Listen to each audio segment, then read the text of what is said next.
funding that are left in our Tier 3 categoricals are going to something. So if we cut the money, if we said, oh, we're going to use that money, that means cutting something. You know, the money is going towards 8 SSC positions at our high schools. So if we swept that funding, we would have to lose another 8 SSC positions. Some of the school safety money goes towards campus monitors at our middle and high schools. So if you sweep that money, we would reduce the number of campus monitors. The money, we used to have a robust adult education program that served 20,000 people, and we had $6 million in that budget. We now have an adult ed program that has about a $3 million budget because we've swept a majority of that funds. We've swept our IMFRP funds. We used to get a couple of $1 million, and we're down to $400,000 for textbooks. IMFRP is textbooks. So that, again, we could sweep that $400,000, but that just means that we, because we're using textbooks now. Textbooks are supposed to last 7 years. We now have, our ELA adoption that's 9 years old. We have books that are, just getting old, and even if kids take good care of them, there's a replacement timeline on them. So again, when you look at our Tier 3 categoricals, you could go down the list, and we can sweep some money. We still have some money in those, but everything is there's nothing just floating in there. Everything is programmatically aligned. School site carryovers. This is your money. This is the site money. This is the money that you get through this school improvement block grant. But it's basically your school site money that is aligned to your school site plan, and you guys get to determine how. This is your carryover funds from year to year. So again, we could sweep that. I just think we would make a bunch of people unhappy. 5 years ago, we were supposed to get a penalty from the IRS. We're working through that process. We've actually lowered the $800,000 that we put aside to $500,000 out of that first round of penalties. Instead of being $300,000, it was $3,000. And the next round of penalties that we've kept the $500,000, we haven't concluded that. But again, we think it's going to be commensurate with the $3,000 penalty instead of the $500,000 penalty. So that money will be able to be swept into our general fund, but we haven't concluded the process, so we haven't been able to do that. And then the other component is our undesignated ending balance. So again, what get into that? So at the beginning of this year, the numbers were being thrown around, and we had a $45 million ending fund balance. But again, you had your cash reserves, you had your stores and inventory. Here's the 2% mandated reserve. Here's our Tier 3 categoricals. Again, programmatically, that funding goes towards different components of what we offer. Here's our school site carryovers. Here's the IRS reserve. So here's the real amount that was sort of undesignated. So this is funding that we had sitting there. But why was that so large? Why $30 million?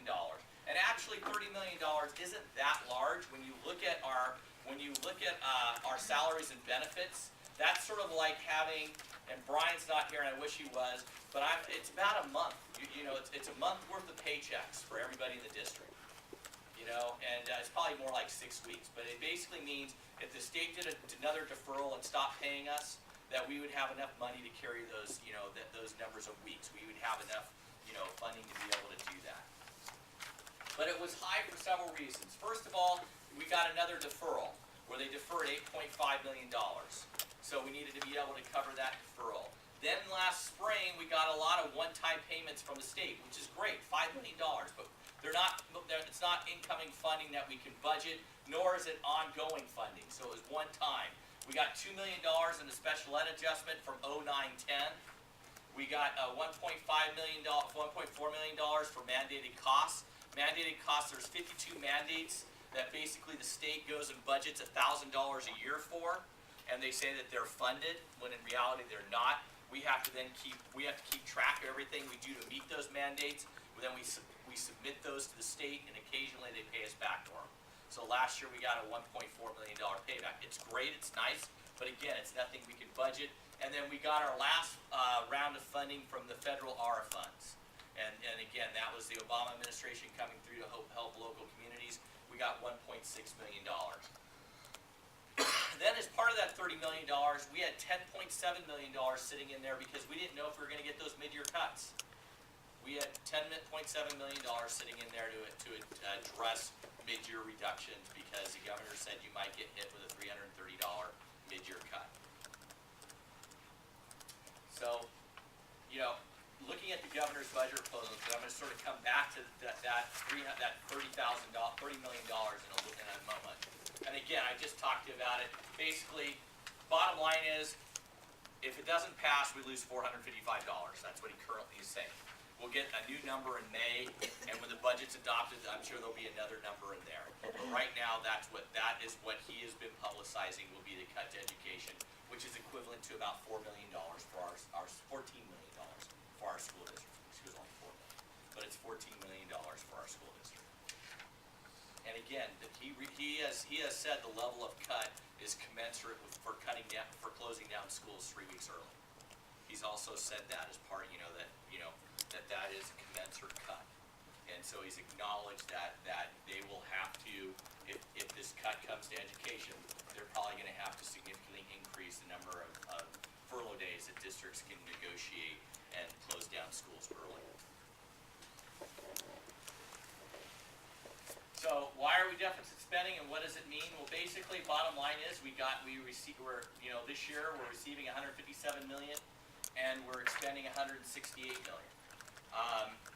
And why is that? Well, like many districts, we've used one time. All of those Tier 3 categoricals had carryovers in them. We swept all of those carryovers to be able to keep positions going.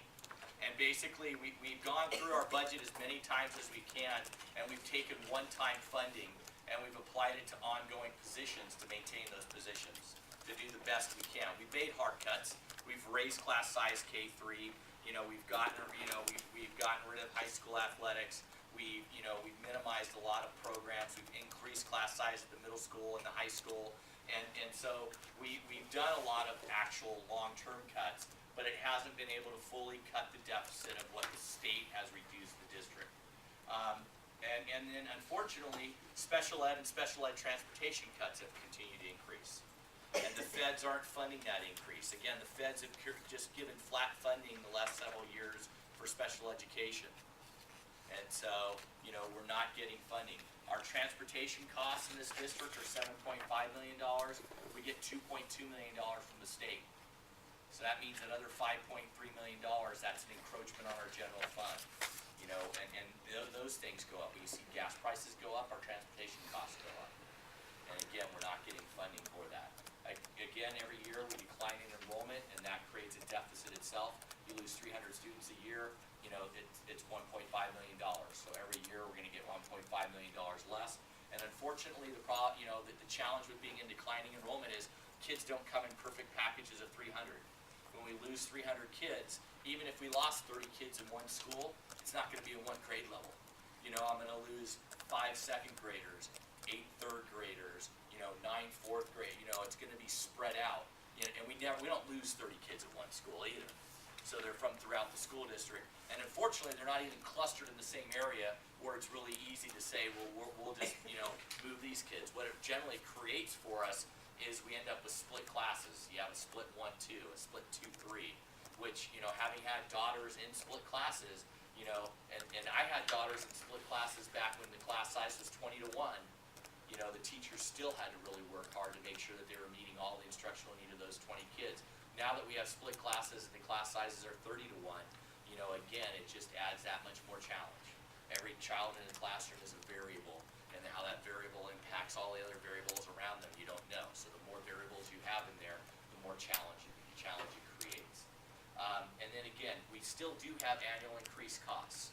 We have teachers that move on step and column. We have employees that move over on their steps if they're classified or they're administrators, and those are built in, and so those are increased costs. So when we get a zero COLA, we still have increased costs that we have to deal with. And then moving forward, you'll see that we have an impact also because of the conversion to charter high school.